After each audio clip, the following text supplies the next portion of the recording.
Hello everybody, Rogue Fox here, and welcome back to another Minecraft tutorial. Today, I'll show you how to make a 2x2 hidden piston door, or jebdoor, for Bedrock Edition. Let's take a look at how this works. Right here we have our input. Now since this is a hidden piston door, you should probably hide your input. Just a good idea. I do have a video on showing you different ways that you can do that, but for demonstration we have the lever here on the outside, so let's go ahead and flip it.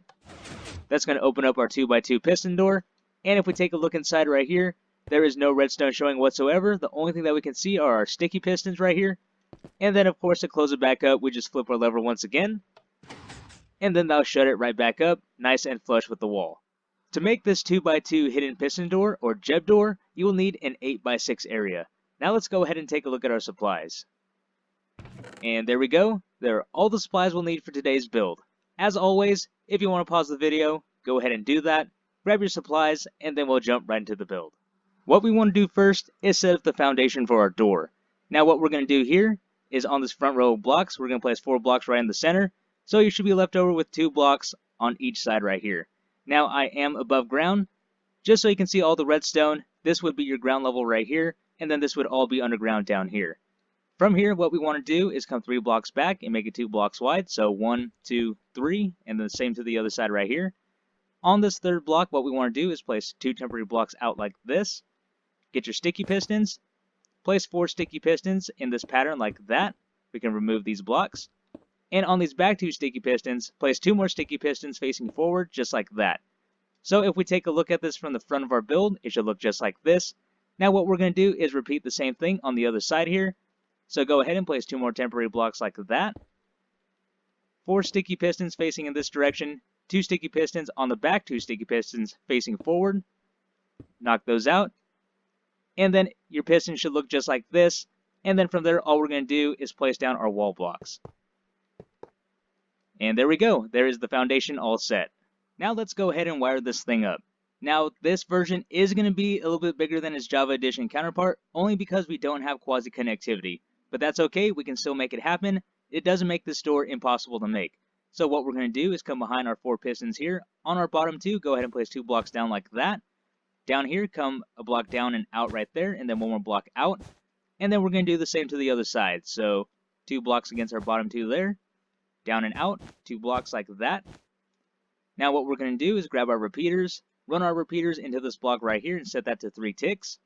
And we're going to do the same to the other side, just like that. Get your redstone dust, place redstone dust here, here, here, and then do the same to the other side.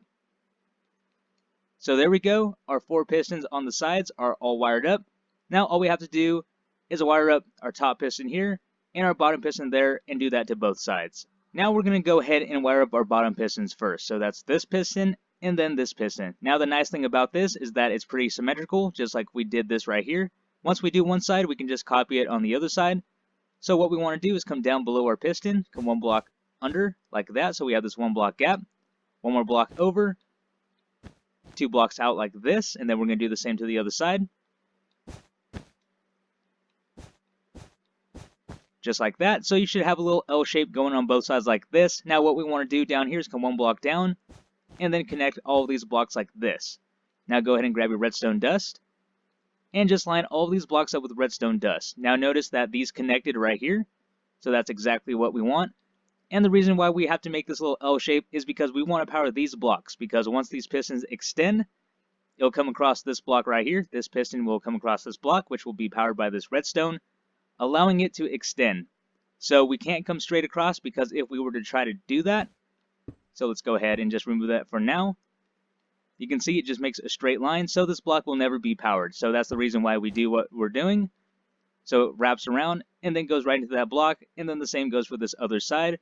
Wraps around, comes right into this bottom block, so these pistons can be powered. So that's finished. Now all we need to do is wire up the top.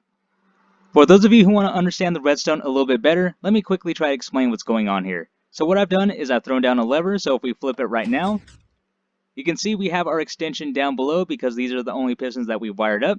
So let's go ahead and turn it off. Now the reason why this works is because once we give this power, our redstone here has no ticks of delay, unlike this right here, which has a 3-tick delay with a repeater. So once we flip our lever, these blocks here will immediately be powered by this redstone here, well before this piston even comes across.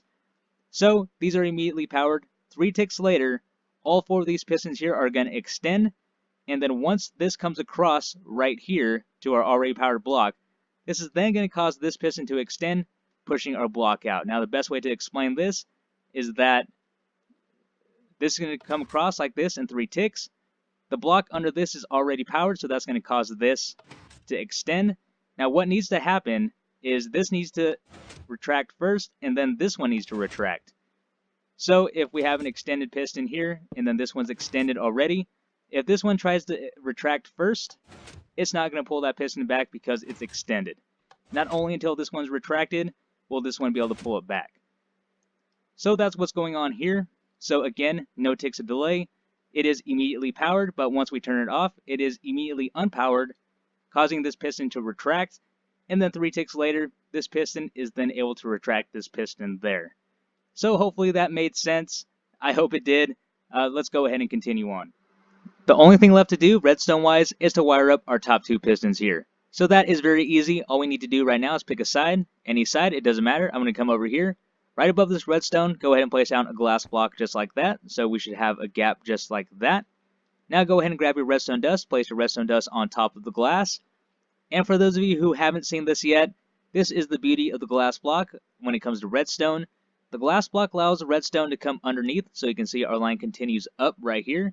And then it's also able to come up like a little ladder. So if we flip this, you can see our redstone passes through. It's still activated, and then we can come up with it as well. Now what we want to do is come 1 block up like this, and then 1 more block up like that. Go ahead and bring these blocks forward. Come right above this right here, and then 1 over. And it's going to work just like the bottom. This is immediately going to be powered. And then once these pistons come across under these blocks, they are going to be extended. So go ahead and grab your redstone dust and line it up just like that. And there we go. That is all completed. So if we turn this on, we have our full extension here. And then all we need to do is place in our wall. There we go. So that is nice and flush with the wall. And then let's go ahead and turn it off.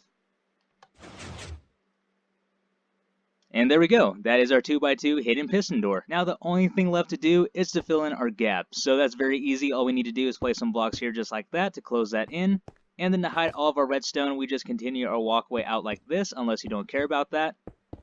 We just build it up like this, fill this all in, fill that in, and there we go. So we have ourselves a nice little walkway. Of course, this isn't going to be green. I did that for demonstration purposes.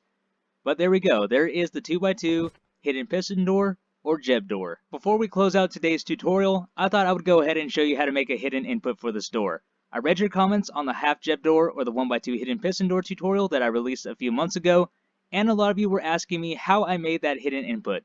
Now, this hidden input isn't going to be the exact same one as that tutorial, but this is a hidden input nonetheless, and all we're going to do is make a simple T flip-flop.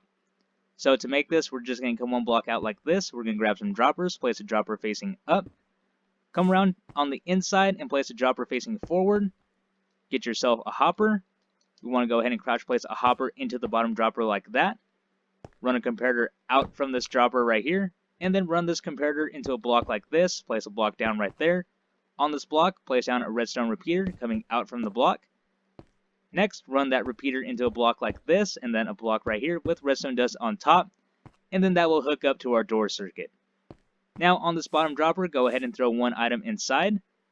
And on this top dropper, go ahead and place redstone dust on top, just like that. Now if this wall was finished, just like this, we have our wall, so it's all hidden away. Place a button right here on the floor, and then we're going to press it. So there we go. We have our extension, and then we can go ahead and knock that out. You can see it's still closed, so we can hide this away. Now what we want to do is wire this up from the other side. So that's very easy. All we need to do is place a block right here, and then just run a redstone line down like this, and then place down redstone dust to come up like that. And what you want to do is bring it out to somewhere over here. So let's say we want to bring it out to here. And you can wire this up however you want. I just wanted to show you just a general guideline of how to wire this up. So wherever you want this circuit to be on this side of the door. So let's place our button right here. We can press it. That's going to activate our T flip-flop from the inside. So if we're on the outside here, we place our button down, open it up. We can knock this button out. Come on inside our door, press this button here, and then it'll close up right behind us. So there we go. Hopefully that helped. That is a hidden input for this 2x2 hidden piston door. And there you have it, everyone. The 2x2 hidden piston door, also known as the jebdoor for Bedrock Edition. This is the end of our tutorial. I really hope you guys enjoyed. This has been Rogue Fox, and I'm out. I'll see you later.